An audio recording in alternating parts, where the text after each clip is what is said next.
तपाईँले संसार नदेखे पनि मम्मी, संसार नदेखेको छोरीले केही गर्न सक्ने रहेछ भनेर एउटा उदाहरण भन्छु मम्मी। जुन दिनमा राम्रो मान्छे बनेर एउटा स्टेजमा हजुरले हात डोराएर लिनेछु मम्मी, त्यो दिन संसारले चिन्नेछ। आँखा नदेख्नेको आमाले पनि छोरीलाई बनाउन सक्ने रहेछ। जीवनमा सम्झ्यौ है म मोटिभेटर कसरी भएँ, मोटिभेटर कसरी भएँ भन्ने कुरा तपाईँलाई देखाउँछु,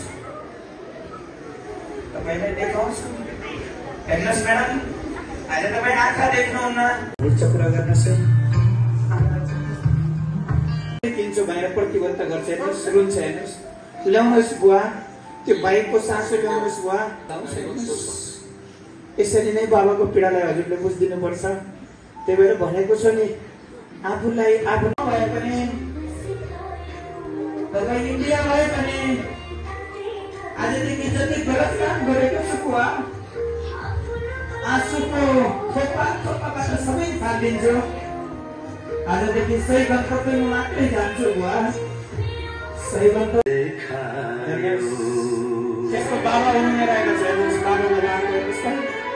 नरुनुहोस् आमा, तपाईँसँग म सम्झनुहोस् त तपाईँको मम्मी। त्यही भएर दुवै आँखालाई छोप्नुहोस् त। एकचोटि शान्त भएर आफ्नो जीवनलाई सम्झिनुहोस् त, सम्झिनुहोस् त। आँखालाई बन्द, दुवै हात राख्नुहोस्।